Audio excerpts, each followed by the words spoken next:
Well, it is 10 o'clock on the dot, and we want to respect everybody's time. And so we're going to get started. I want to introduce myself. I'm Ken Huffman. I'm a CPA. However, I don't do typical CPA work anymore. No audits or compilations, anything like that. We just focus in on one thing, that is captive insurance. Now, years ago, I did auditing for KPMG. I went and worked for a small CPA firm, and there I noticed there was a lot of tax strategies and business strategies that we were not employing there at our firm.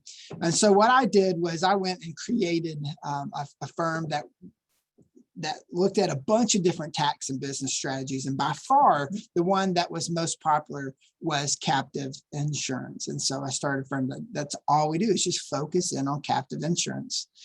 We create and manage captive insurance for business owners. Now, you may be thinking, what in the world is a captive insurance? What is it? Well, it is a private insurance that's actually owned by the business owner. All right. It's the premier risk strategy that's out there available today. And overall, it's just a great business strategy. Okay. Now, who is it for? It's any business owner that has revenues of somewhere between $1 million on up. And any type of business can have a captive. The reason being is that every business has a risk. It doesn't really matter what kind of business you're in, whether you're an attorney or a CPA, a concrete company, or like yesterday, I was talking with a mortgage lender. So they have risk. And so it allows you to do a captive on that. So it could be physicians, manufacturers, construction people love it, any kind of professional services. So that's who it's for. That's what it is. And so what we want to do is kind of quickly highlight some of the benefits of it and what it is. And then we'll get into the meat of the webinar. And that's the do's and don'ts of captive insurance, because you want to make sure you do these things correctly. The captive structure, the owner of the business will own the captive insurance company.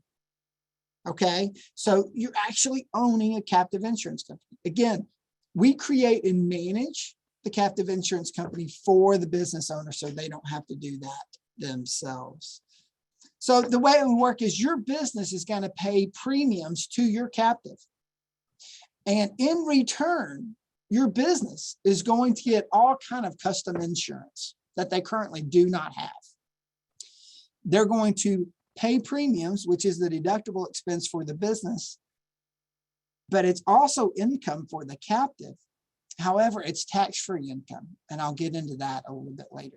So if something happens in your business, you need to file a claim. You file a claim with your insurance company, your captive, and they will pay for those losses through reinsurance. So it works pretty good. By the way, we'll have a time, if you've got questions at the end, we're going to have a time for you to ask as many as you like, because I want you to fully understand what this is and how it works. Why would you do a captive insurance company? It's to protect your business, decrease taxes, and build wealth. Those are the things that it does. This integrates on the protection of your business. Business owners will work 20, 30, 40 years building their business, right? They build it from scratch. They want to make sure they protect that business. It's their cash cow, right? Well, with a captive, they can get all kind of coverages that they currently don't have to protect them. Now, you're not replacing your commercial insurance. Okay, and a lot of people get that confused. Well, I don't want to self-insure. It integrates with your traditional commercial insurance to actually lower your cost of your traditional insurance. What kind of policies can you get in a captive insurance company? Let's go over a couple of them.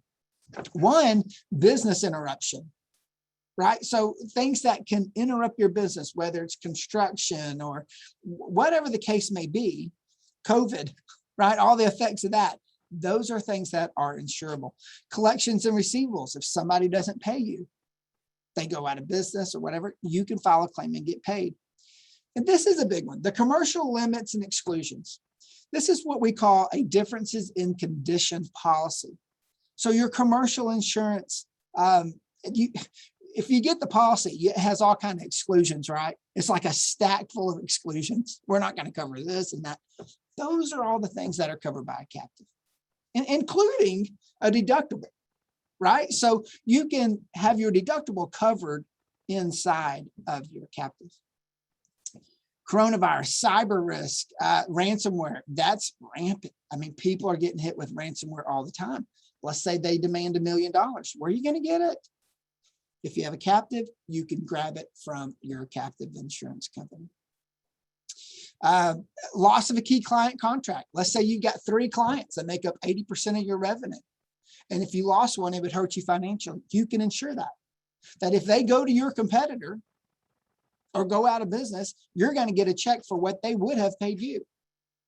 Now, those are things that your traditional commercial insurance is not going to write. There's no way. But you can get that covered inside of a captive. Loss of key employee. Just yesterday, I was talking to a CPA who said, yeah, this particular client, they've got a key employee that's running everything. Well, if they lost that key employee, they would be in trouble, right? Because somebody's got to operate that business. It's insurable. Loss of a key supplier. Let's say you get a really good deal on your supplies. They're half off of other competitors out there. So your profit margin is really good. What if they go out of business? You can insure that so that if they go out of business and your costs go up, you'll get reimbursed through an insurance policy for that loss differential. Product warranty and insurance, regulatory change. With COVID, we have all kinds of different regulations now. Well, if that is costing your business money, that's something you can insure. Rental income replacement's a really big one. If you have clients that rent out commercial properties or have rental homes and somebody bails early on their lease, they can get paid the difference and what they would have owed, right? The remainder of their lease. Sexual harassment. There's just a tremendous amount that can be covered. There's literally over 1,000 different policies that can be covered under a captive. Here's one that's kind of interesting. We had a client that does long-term care in a facility, and they were getting paid 20 days a month to do their services. The insurance said, hey, by the way, we're only paying 4 days a month, not 20 anymore. They called us and said, hey, I don't know that I'm going to be able to do much in my captive this year. We said, file a claim, right? You have had a loss of revenue and you are covered for this. Well, they did, and they ended up getting $1.5 million that year. Captive insurance companies are for insurance, custom insurance. So it pays off in a big way. Now, something else that's interesting about captives is that you're actually creating a new corporation and it's protected. It's creditor proof. So people can sue your business or you personally and get things, but nobody can penetrate a captive insurance company. It has special limitations because it's a state licensed insurance company. The law says you cannot force the liquidation of a insurance company because it's there to pay claims should they occur to the businesses. So that's an extra layer of protection. Now, the other big thing that people love about captive insurance companies is that it decreases taxes, right? So when you write a check from your business to the captive, you're deducting that as a business expense. Now, what's unique about it, and that's great, right? It's really, really great. But whenever the money goes over to the captive side of things, yes, it's income. However, there's a special exemption called the 831B exemption that allows you to exempt up to $2.3 million per year. So I can take money from over here, deduct it as a business expense, paying my premiums. The premium income goes over here, and then I get that exemption. So it's like you have a double exemption, double deduction. Now, you look at it, here's kind of an example. Let's say you had 500,000 and you made a lot of net income and you take 500,000 of that And, we write insurance policies to cover your business, and they all add up to 500,000. Well, you write a check, it goes over to your captive. Your taxable income now is zero over there on the business side. The captive has 500,000 worth of income, but that's where the 831B exemption comes in. You can exempt all of that income. Remember, up to $2.3 million per year, per calendar year. Now my taxable income there is zero. So what did I do? I just saved over $200,000. That doesn't even include state taxes. So it's extremely valuable. You actually end up, from a financial standpoint, with more cash at the end of the day by doing a captive insurance company than by not doing a captive insurance company, even if you never file a claim. So a lot of CPAs love this in tax planning. Here's an example. We had a construction company. The CPA suggested, hey, you made a lot of money this year. You're gonna owe a pretty good chunk of money to the IRS. You probably should buy some equipment, right? So you could do a 179 deduction. So they bought $700,000 worth of equipment. In 5 years, what's the value of that? Probably 200,000, right? Or you could take that same amount, 700,000, put it into a captive insurance company, and it appreciates. Because I haven't talked about this yet. The money that goes into the captive, you actually can invest. And so that is going to go up in value, right? Whereas if you buy equipment, it goes down in value. And so when you calculate that in 5 years, that 700,000 may be worth 1.2 million in the captive. Whereas if you did equipment, probably 200,000, that's $1 million miss. That's a lot of money. So the captive, it protects your business. 2, it decreases your taxes. Now, eventually you do pay some tax when you pull money out of the captive, which you can start doing in year 2. You're going to pay capital gains rates. Now, if you're an S Corp, LLC, right, your business, you're paying ordinary income rates, right, which are up to 40%. You pull money out of the captive, you're only paying 15, 20%. Now, the third thing that a captive does is that it builds wealth. Thinking, wait a minute, what are you talking about? How can it build wealth? Remember, you own the insurance company, right? And so the premiums that you send over there, the premiums are retained. You're keeping those premiums. They're also investable. You can invest in Wall Street funds, right? Stocks, mutual funds, ETFs. It's going to go up, right? And then all of your policies are reinsured. If something happens, you're going to be able to get reimbursed because all the policies are reinsured. In fact, which we'll learn here in a few minutes, it's actually required that you reinsure those policies because you're a small insurance company. Now, you do have the opportunity to actually reduce your traditional insurance costs. And the way this typically occurs is that you can increase your deductible on all your traditional commercial policies, which drives down the premiums of your traditional insurance policies. So that's very, very helpful. Something else, here's an example of this really happening. Now, not all of our clients are this big, but this construction company, they built buildings. And so their insurance costs were extremely high. They paid $2.5 million per year. And what we did was we started a captive insurance company for them, and we wrote a deductible reimbursement policy so that if they needed to grab their deductible they could grab it from the captive, but it allowed us to increase that deductible. It drove down their traditional commercial costs by $1 million. Now, would you or your client be happy if you made that kind of savings? Absolutely. So a captive is one that, yes, it protects your business, it decreases taxes, but it builds your wealth because you're actually lowering the cost of your insurance. Now, this is something else that's great. Have you bought a TV before at Best Buy?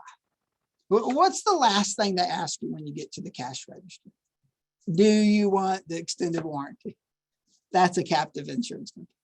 So if you have clients that they produce something, they can do the exact same thing. they can create an extended warranty or some type of insurance on their service. And this is very popular. We have people that's their main reason. That's the reason why they do the captive, is just for warranty and insurance purposes. So again, why would you choose a captive? Well, you know, you're uninsured for a lot of things, right? You're paying taxes. You're not covered by these things. Whereas if you have a captive, you're covered because you have all these different policies that are covering your primary business, your cash cow. And look at this, you take 500,000 over here, you move it over here by paying premiums to your captive. You have great tax savings, right? So you get to keep the 500, you don't pay any tax on that. Protecting your business, decreasing taxes, and build your wealth. So this is great, right? It is, but you got to make sure you do the captives correct. So what we created was a clean captive checklist. And this checklist was derived from all kind of policies, regulations, court cases. These are the things that are non-negotiable. Like, you have to do this in your captive insurance company for it to be operating correctly. The first thing, the primary business purpose must be for risk management. That's the economic substance doctrine. You have to have existence of insurance risk.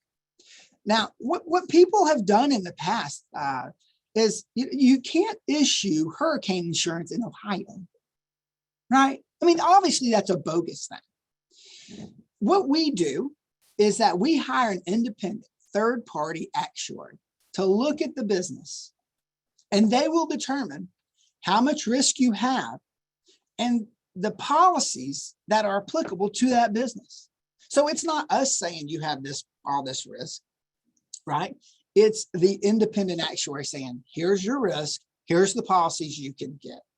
So you have to have the existence of insurance risk. You just can't make stuff up.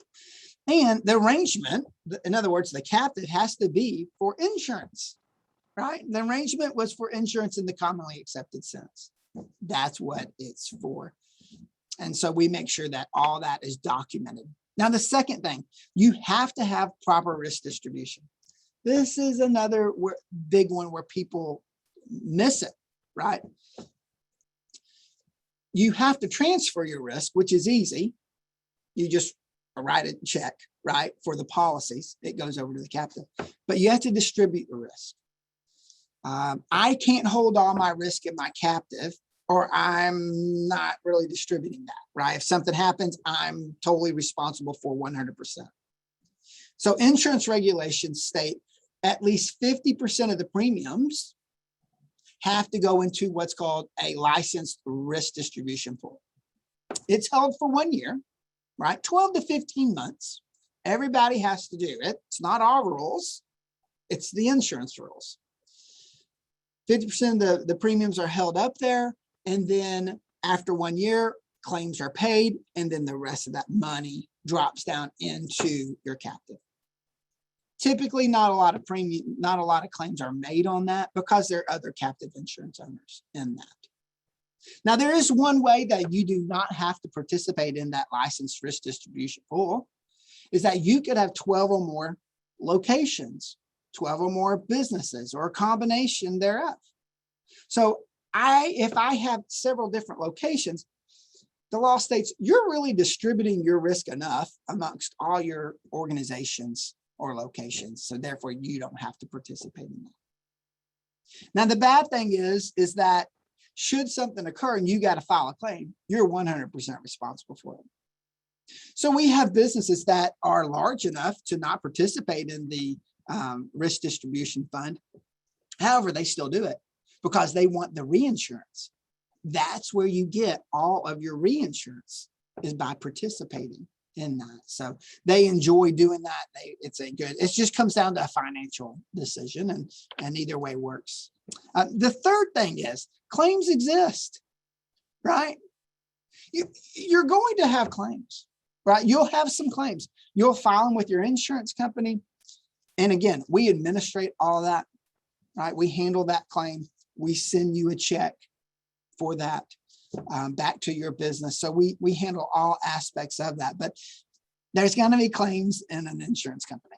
There always are, right? So if you never file claims, that's a problem. It's really proof that you're operating a real legitimate insurance company, because every insurance company has claims. The fourth thing is the premiums are actually supported. This is where people have gotten in trouble in the past. They'll do everything in-house. That's a terrible way to do it, because it raises the concern for collusion, right, between the underwriter, the attorney, the manager, the client. Give you an example. Let's say the risk for a business is, they say we can put in, $1 million. That's how much risk you have. But then the client comes back and says, you know what, if I can't put in 2 million, I'm not going to do this. It's just not worth it. Well, then the manager's like, oh, well, we don't want to lose the business. Okay, I guess you can put in 2 million. No, you can't. Right. So if that got looked at by the Department of Insurance, they would say, you don't have enough risk to justify that $2 million worth of premium. We're going to disallow that. So that's why we use a third-party independent actuary. And it's never been a problem, right? Because it's not us saying you have X amount of risk. It's the independent actuary. So you always want to use specialists. That same thing with the attorney. So it needs to be actuarially supported. And every year they look at that. And the policies have to be comparable on the open market. So if you were to go get this, now some of these policies, there's no way commercial insurance companies are writing these. They stop. Or they do, and the premiums are really, really high. It's the same type deal. So they have to be comparable on the open market. The fifth thing that you really want to make sure is that the captive reserve funds are managed properly by the captive manager. And that's us. We manage the funds. Where people get in trouble with this, not with us, not with our clients, but other people will try to do this. They'll try to borrow money from your captive. Take out a loan. Maybe you go buy a boat with it or a house or put it back in business. You can't do loans from your small captive. It's just not allowed, because what they're saying is there's a circular cash flow back to the owner, right, when that occurs. So what people have done in the past that abuse the captive is they'll do, a captive and pay a premium to their captive, deduct it on their business, and then immediately the next day loan that money back out to the business. Well, that doesn't work. You can take money out of the captive. That's not a problem. All right. Starting in year 2, it's a qualified dividend. So you take it out as a qualified dividend, but you can't do loans. Another thing people ask is, well, what can I do with the money that's in there? Well, you can invest it, right, into Wall Street funds, but it has to be liquid, right? It has to be liquid, because if I have to pay a claim, I need to be able to get that money, right? So if my money in the captive is tied up in land or a building, you can't sell that quickly, right, to pay that claim. So that's the reason why, again, it's not our rules, it's the state insurance rules. They say you have to have liquid investments that are in there. So that's the clean captive checklist. Again, these were accumulated from case law, insurance regulations. There's a lot of case law on there. This is something you want to pay attention to. You want to make sure your captive is formed onshore, not offshore. The regulations offshore for that particular country for a captive are probably quite different than what the IRS has. So all of our captives are formed in the US, and they all meet the IRS regulations. So that's very important to do. A lot of people think, what is it on the formation? No, actually, we have a question. So let me go ahead and get to the question. Somebody has a question. Who is it? Yes, it's Stephen Belmo. All right. Do you guys administer or assist the clients with setting up an extended warranty program? Yes. Stephen, we do. The extended warranty program, that's one of the very popular things to do with a captive. So we assist that whole entire process from creating the warranty to pricing that warranty to then also administrating the claims. So when somebody wants to do a warranty program, they can form a captive, and we help them the entire process from setting up the captive to operating the captive to creating this warranty. What does it look like? And then the pricing of it. And then should there be claims, processing those claims. So the business owner doesn't have to do any of that. We handle all aspects of that. So Stephen, that's a great question. And whenever you're forming a captive, there's really 4 different processes. One's the feasibility, right? We want to make sure that is this something that makes sense for the client, right? And again, if they're doing $1 million, $1.5 million in gross revenue, I don't mean total net income. I don't mean net income. I mean, are their total sales receipts at least $1.5 million? It's something to look into. If they do 5, 10, 20, 50 million, it's definitely something that will be beneficial to the business owner. So we do that. A cost benefit analysis. We look at it, the tax analysis of it, policies, domicile, where we're going to locate the captive, and just the overall business plan. From that point, the business owner is going to have the types of policies and the premiums, and then they can decide, we meet with them. We have a meeting with them, and they then can decide, yes, I like this. I want to move forward. That's when we hire, remember, the independent actuary to do the formal underwriting. They're going to come up with the exact policies, the exact pricing for the premiums. And then the business owner can then say yes or no, I want to go ahead with this. And then also then at that point, we would form the corporation. And so we handle setting up the corporation, obtaining the insurance license, obtaining the tax ID numbers, everything that's associated with forming captive, we do that for the business owner. Then there's the ongoing management of this. Premium taxes have to be paid to the state. There's an ongoing actuarial review that has to occur. There's an independent audit that has to occur every year. So we handle all that. We handle the tax returns, the financials. So really, it's a turnkey deal. It really is. And it typically takes somewhere between 30 to 45 days to set up a captive insurance company. So there's what it is. Captive insurance is going to protect your business. It's going to decrease taxes, and it's going to build your wealth. So if you have a client, I wonder if this would work for them. I know they're grossing over $1.5 million. Yeah, okay, let's run the numbers. We'll run the numbers. We'll be able to tell you what kind of policies they can get, what their max premium is. So it's a lot of people, what kind of premiums, what does it look like? Well, on like a $2 million business, your premium to revenue ratio is somewhere between 10 to 15%, right? So if you have a $2 million business, they could put up to somewhere between $200,000, $300,000. And that's what all their insurance policies added up will be around that range. They don't have to put that much in, but they could. So that gives you kind of an idea. And that's just from experience looking at it over years. It could be a little less, could be a little more. So any questions? Do we have any questions out there? All right, all right. Well, everybody, I enjoyed visiting with you today about captive insurance. If you have a client in mind and just want to talk through it, give me a call down there at this phone number, 888-944-5588, or you can email me. We're happy to run a free feasibility for the client and talk with them, explain things to them, and see if it's a good fit. I enjoyed it. Please hop on anytime you want. We're going to do a series of these webinars. Hop on anytime. Feel free to call me anytime. Thanks.